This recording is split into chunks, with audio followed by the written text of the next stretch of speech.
Hello friends, तो मैं आज दुर्गा सप्तशती के ब्रह्मा अध्याय के पाठ करके सुनाऊंगी, क्योंकि आप सुनिए और अपने जीवन को धन बनाइए।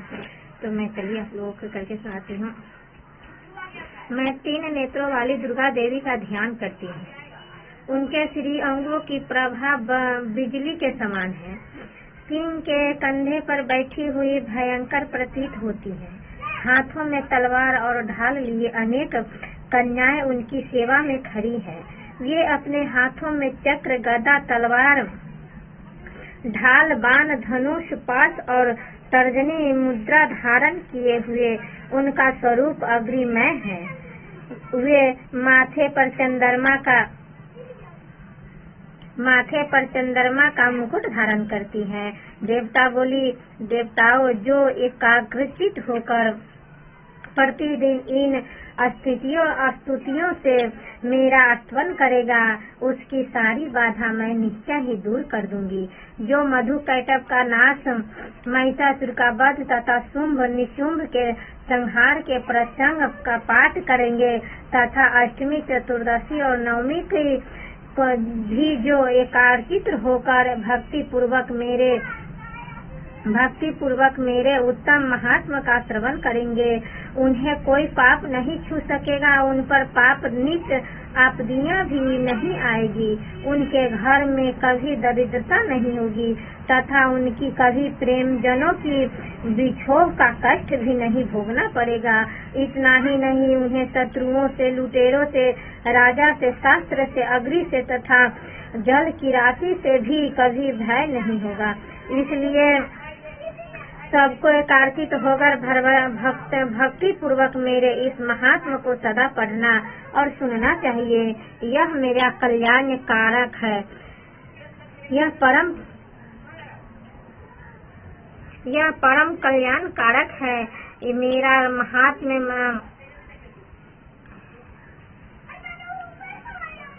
मेरा महात्मा महापरिजन हित, समस्त उपद्रवों तथा आधुनिक आदि तीनों प्रकार के उत्पातों को शांत करने वाला है। मेरे जिस मंदिर में प्रतिदिन विधि पूर्वक मेरे इस महात्म्य का पाठ किया जाता है, उस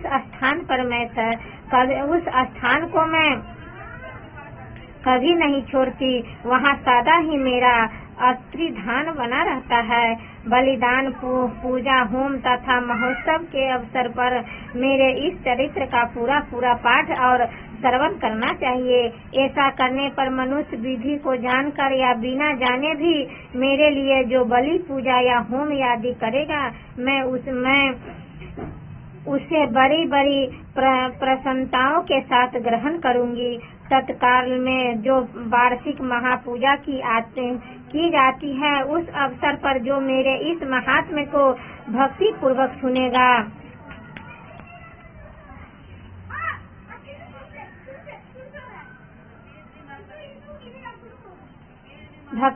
सुनेगा, वह मनुष्य मेरे प्रसाद से सब बाधाओं को मुक्त तथा धन्य, धान एवं पुत्र से संपन्न होगा। इसमें तनिक भी संदेह नहीं है। मेरे इस महात्म्य में प्रादुर्भाव, सुंदर कथाएं तथा युद्ध में किए हुए मेरे पराक्रम सुनने से मनुष्य निर्भय हो जाता है। मेरे महात्मा का श्रवण करने वाले पुरुष के शत्रु नष्ट हो जाते हैं। उन्हें कल्याण की प्राप्ति होती है तथा उनका कुल अनिंतन होता है। सर्व शांति, कर्म में बुरे स्वर्ग दिखाई देने पर तथा ग्रह जनित भयंकर पीड़ा उपस्थित होने पर मेरा महात्मा श्रवण करना चाहिए। इससे सब विघ्न तथा भयंकर ग्रह पीड़ा शांत हो जाती है और मनुष्य द्वारा देखा हुआ दुष्ट शुभ सर्व प्रेम परिजित हो जाता है।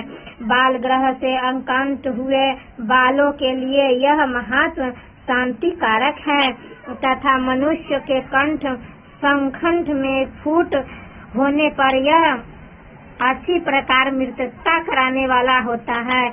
यह महात्मा समस्त दुराचारियों का बल का नाश करने वाला है।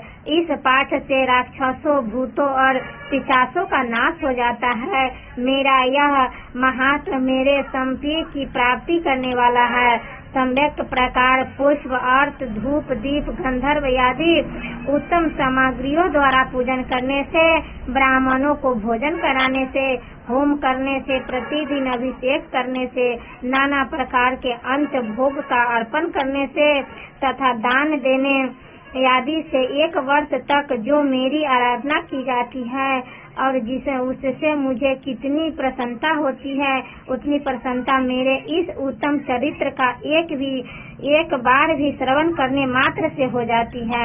यह महात्मा श्रवण करने पर पापों का हर लेता है और आरोग्य प्रदान करता है।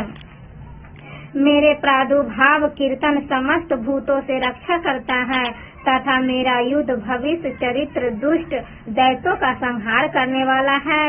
इसके श्रवण करने पर मनुष्य को शत्रु भय नहीं रहता। देवताओं, तुमने और वर्षियों ने जो मेरी स्तुति की है तथा ब्रह्मा जी ने जो स्तुतियाँ की है, वे सब अभी कल्याणमय बुद्धि प्रदान करती है। वन में, सूने मार्ग में अथवा दानव दल से घिरे जाने पर, निर्जन स्थान में लुटेरों के दानव पर दाव में पड़ जाने पर या शत्रुओं से पकड़े जाने पर अथवा जंगल में सिंह, व्याघ्र आदि या जंगली हाथियों को पीछा करने पर, कुपित राजा के आदेश से वध या बंधक के स्थान में ले जाए जाने पर अथवा महासागर में नाव पर बैठने के बाद भारी तूफान से नाव डगमगाने पर और अत्यंत भयंकर युद्ध में शास्त्रों का प्रहार करने होने पर अथवा वेदनाद से पीड़ित होने पर कि बहुत न सभी भयानक बाधाओं के उपस्थित होने पर जो मेरे इस चरित्र का स्मरण करता है वह मनुष्य संकट से मुक्त हो जाता है। मेरे प्रभाव से सिंह आदि हिंसक जंतु नष्ट हो जाते हैं तथा लुटेरे और शत्रु भी मेरे चरित्र का स्मरण करने वाले पुरुष से दूर भागते हैं। ऋषि कहते हैं, यूँ कहकर प्रचंड पराक्रम वाली भगवती चंडिका सब देवताओं को देखते देखते वही अंतर ध्यान हो गई। फिर समस्त देवता भी शत्रु के मारे जाने पर निर्भय हो पहले की भांति यज्ञ भाग का उपयोग करते हुए अपने अपने अधिकार का पालन करने लगा। संसार का विध्वंस करने वाले भयंकर तुला पराक्रमी देव शत्रु शुंभ तथा महाबली निशुंभ के युद्ध में देवी द्वारा मेरे मारे जाने पर शेष दैत्य पाताल लोक में चले गए। राजन, इस प्रकार भगवती अंबिका देवी नित्य होती हुई भी पुनः पुनः प्रकट होकर जगत की रक्षा करती है। वही इस विश्व को मोहित करती है, वही जगत को जन्म देती है तथा वही प्रार्थना करने पर संतुष्ट हो विज्ञान एवं स्मृति प्रदान करती है। राजन, महाप्रलय के समय महामारी का स्वरूप धारण करने वाली वे महाकाली ही इस समस्त ब्रह्मांड में व्याप्त है।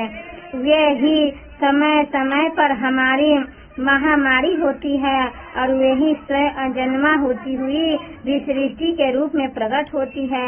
वे सनातनी देवी ही समय अनुसार संपूर्ण भूतों की रक्षा करती है। मनुष्य के उदय के समय वे ही घर में लक्ष्मी के रूप में स्थित होकर उन्नति प्रदान करती है। वही अभाव के समय दरिद्रता बनकर विनाश का कारण होती है। पुष्प, धूप और गंधर्व आदि से पूजन करके उनकी स्तुति करने पर वे धन, पुत्र, धार्मिक बुद्धि तथा उत्तम गति प्रदान करती है। इसी प्रकार श्री मार्कंडेय पुराण सर्वरी मत्स्य की कथा के अंतर्गत श्री महादेव फल सर्वनाम ब्रह्माध्याय पूरा हुआ।